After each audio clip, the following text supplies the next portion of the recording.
Now, the Nigerian-India governments have pledged to strengthen ties in key areas, including economic development, defense, healthcare, and food security. Now, to shed more light on the economic benefit is an economist, Yusha'U Aliyu. You're welcome to Business Express. Good afternoon, Nigeria. Well, beautiful. You've just had that, trade relations between India and Nigeria, representative of the Indian government saying that they have invested so far $27 billion in the country. What do you make of this particular development with the hope of extending economic ties in other areas? What do you make of this development?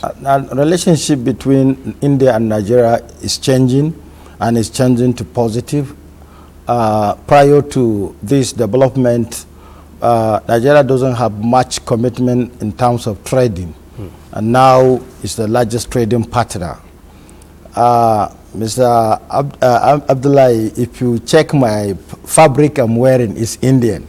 Okay. And there is it's actually Abubakar Musa. Abubakar, so Mala Abubakar, sorry, Mala Abubakar. If you check the fabrics I'm wearing today, the fabric is made from India. Okay. And that shows the volume of trade that is circulating within Africa and within Nigeria. So I think it's a good development, especially when food security is mentioned, trade is mentioned, and defense is mentioned. These are three critical areas that we need to learn from the Indian experience, as well as use the opportunity of having a tight relationship with India to improve for efficiency. Okay, how mutual do you think is this particular relationship? Because most of the times you hear that people are coming from other places to come and invest in Nigeria, but how much are Nigerians actually investing in other countries like India as well to take opportunities there? How much, it depends on the trade volume and in terms of trade, that is with the Ministry of Finance. But what is clear, to my understanding mutually, is the fact that the two leaders meeting for the first time in office by President Bola Ahmed Tinubu at a time when Nigeria is also registering its participation in BRICS. You know, BRICS is Brazil, Russia, India, China, and South Africa. And Nigeria will be a good partner in that development because we have a large market, we have a large resources, and we have economic potential. So if we use all these parameters and we now look at how mutually we can benefit from each other, it's just we have to be more committed in developing our educational sector with the software industry. That is one. Second, we have to develop our agricultural technique, and we have to learn from the Indian experience to curb food shortages and also improve the varieties of good that we are planting on our soil. Okay, India is a global leader in IT and technology. What lessons can Nigeria learn from India's digital transformation journey? We have large number of seasoned experts who only need guidance, and this guidance must come with a policy measure that is going to be sustained.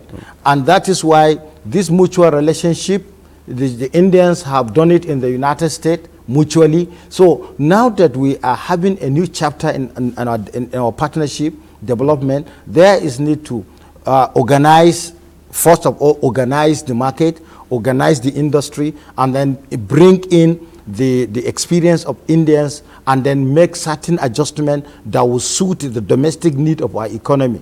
The economy is changing.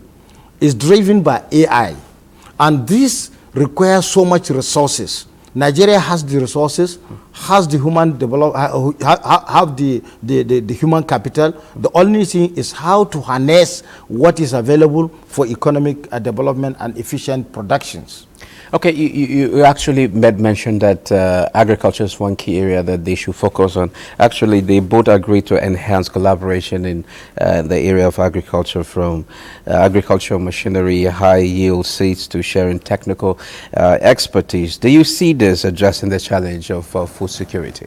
Of course, yes. Like I told you, once you have a mutual beneficial relationship, you look at where you have negative parameters, you adjust them, and you use the right avenues of bringing in experts who have technical experience as well as administrative experience to administer and put whatever the requirement for the development purposes is concerned.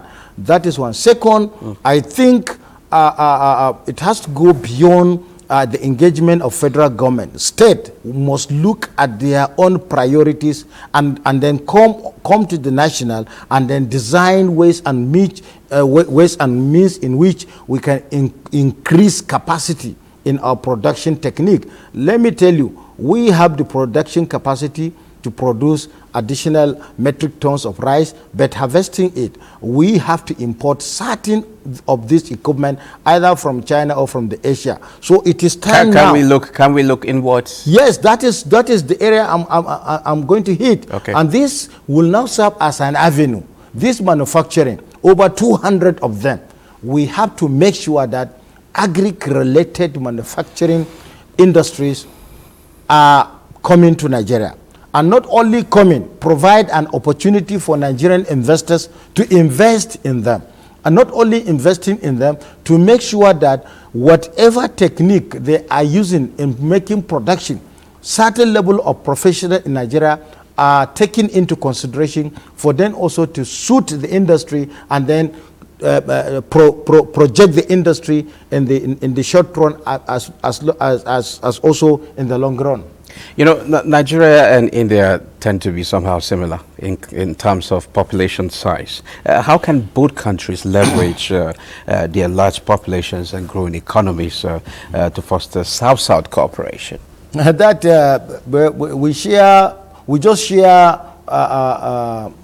don't share population growth together. We share it differently.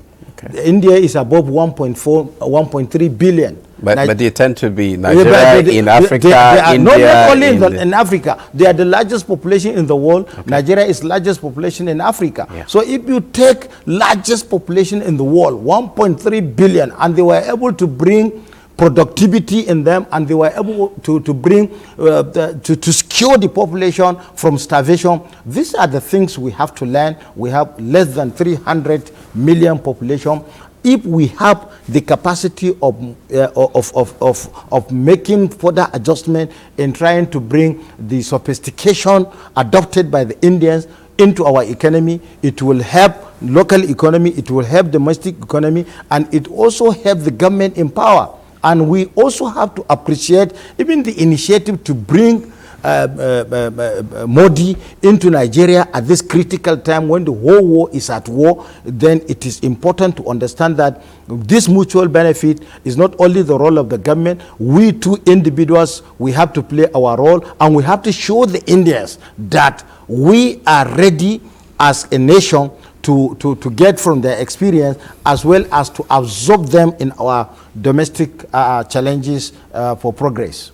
Now, before I get to talk about maybe a little about the G20 summit, this relationship with India, how do you see Nigeria and India working together to address challenges affecting this particular relationship, to make sure there's no, any problem, to make sure that ties between the two countries go smoothly?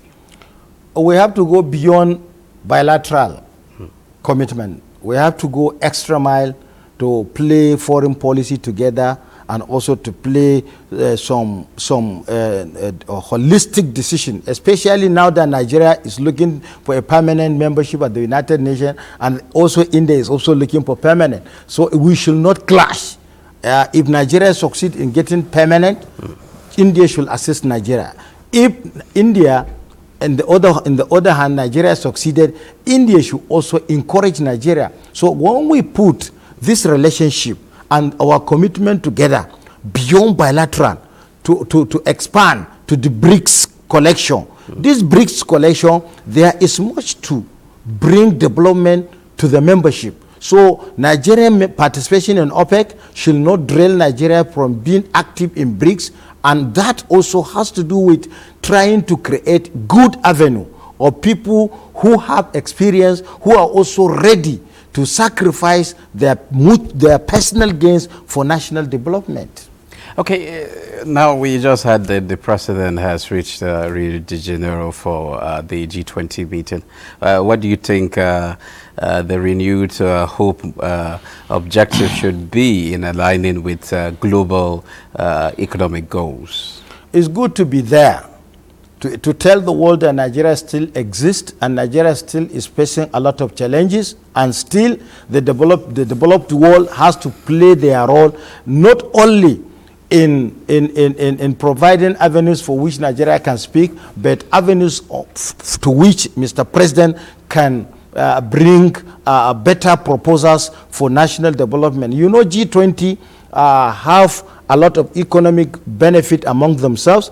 We attending there, there is much to learn from it, and there is much to gain from it, but we have to play our card safe. Playing our card safe, we should not engage in conflict that is going on around the world and discuss such issues which can be detrimental to our relationship with a lot of our partners. Okay, thank you very much, Yusha'U. It's always a pleasure having you on the program. Thank you very much.